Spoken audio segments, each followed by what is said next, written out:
Hello everybody. This week I will give an introduction to Apache Spark and explain how to use it for distributed data processing. Apache Spark originally developed at the University of California, and now it is maintained as an Apache project. Like Apache Hadoop, Spark is able to manage and coordinate the execution of tasks on data across a cluster of computers. However, there are primary differences between Hadoop and Spark, as we will discuss later on in this presentation. Spark supports multiple widely used programming languages, such as Python and Java. It also includes libraries for diverse tasks ranging from SQL query processing to streaming and machine learning.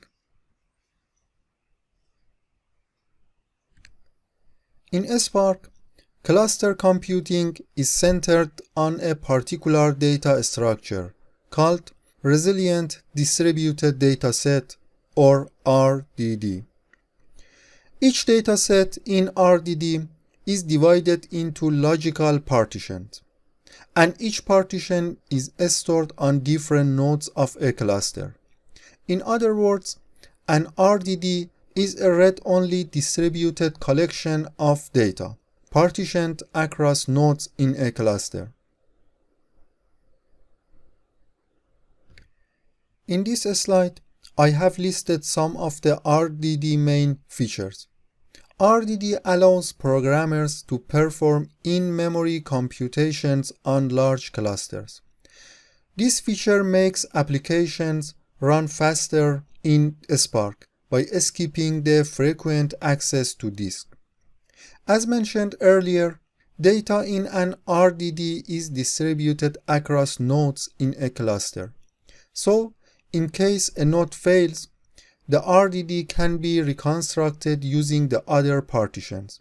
This feature enables Spark to support parallel execution with fault tolerance. Early versions of Spark use RDD to store data.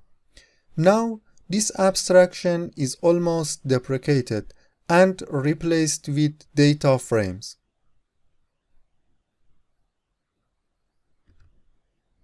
In data frame, information is organized into named columns. In fact, a data frame simply represents a table of data with rows and columns. You can think of a data frame as a spreadsheet with named columns, but data frame is more efficient and scalable than a simple spreadsheet. This image here illustrates the fundamental difference between spreadsheets and data frames. While a spreadsheet sits on one machine in one specific location, a Spark data frame can be distributed across thousands of nodes.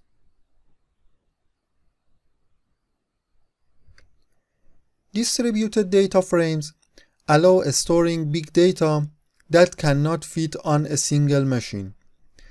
It also enables us to process the data elements in parallel. In Spark, there is a rich set of functions such as select, filter, join, etc., providing large-scale data processing in data frame.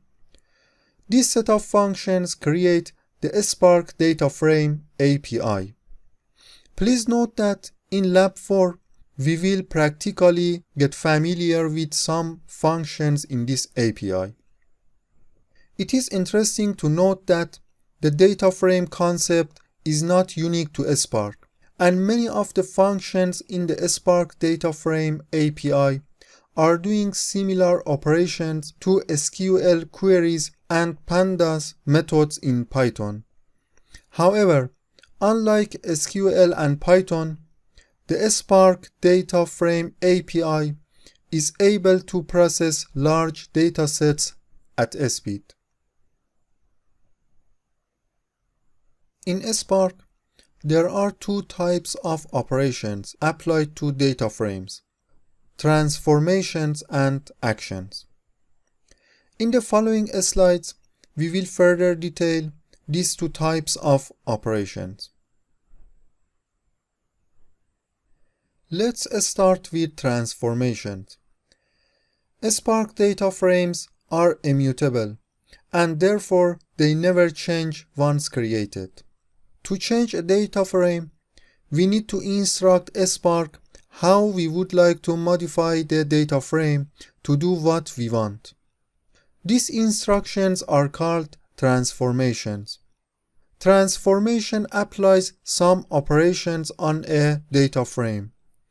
Transformation cannot modify the data frame because Spark data frames are immutable. So, each transformation creates a new data frame from the original one. Generally speaking, in Spark, computations on datasets take the form of a series of transformations on data frames. After each transformation, a new data frame is created. Here in this example, we have two transformations. The first transformation reads data from a CSV file and creates a data frame. Then the next transformation sorts out the current data frame and creates another one. Please note that these transformations do return no output. This is because we specify only abstract transformations. In fact, Spark doesn't execute transformations immediately, but it stores a list of transformations issued on the input data as a lineage. So in this example, Spark doesn't create a real data frame storing the sorted data. It only stores the read and sort operations as a series of transformations on the data. This feature is called lazy evaluation. You might ask when Spark executes the transformations to produce a kind of real output data. To answer this question, I should say that Spark will not act on transformations until we call an action operation. An action operation instructs Spark to compute a result from a series of transformations. Here we have an example presenting data frame transformation flow on input data.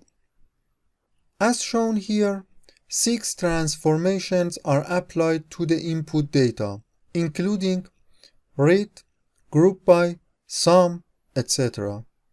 Spark stores the lineage of these transformations rather than executing them.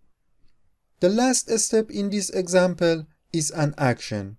Now, Spark actually begins the process of executing the transformations to display the actual results. Here, we have a piece of code implementing the data frame transformation flow discussed in the previous slide. The first line reads a CSV file and stores it in a data frame named input.df. Following the read operation, a series of transformations are applied to the input data frame, one by one. Finally, the action show is invoked to make Spark executes the transformations and return the output in form of a data frame as shown here. We will implement this query in Lab 4 to learn some of the general features of the data frame concept and the programming interface for data frames. Unlike Hadoop, the native language of Spark is not Java, but it's Scala. Spark, like any other program in Scala, uses the Java virtual machine as the execution platform. Besides Scala, Spark also provides APIs for Java and Python programming languages. Using these APIs, programmers can write Spark data processing applications in Java and Python. In this module, we will learn how to use the Spark Python API for writing our data processing applications. If you remember, during previous weeks, we introduced Hadoop MapReduce as a programming model of cluster computing. It is also mentioned that MapReduce is not efficient enough for doing iterative computations. As you know, MapReduce stores the intermediate results of iterative computations on disk. Therefore, frequent reloading of data from disk results in a significant performance penalty in iterative computations. However, unlike MapReduce, Spark caches the intermediate results for iterative tasks in main memory rather than disk. Since main memory is much faster than disk storage, Spark shows better performance on iterative computations compared with Hadoop MapReduce. This slide illustrates the primary difference between MapReduce and Spark in iterative operations.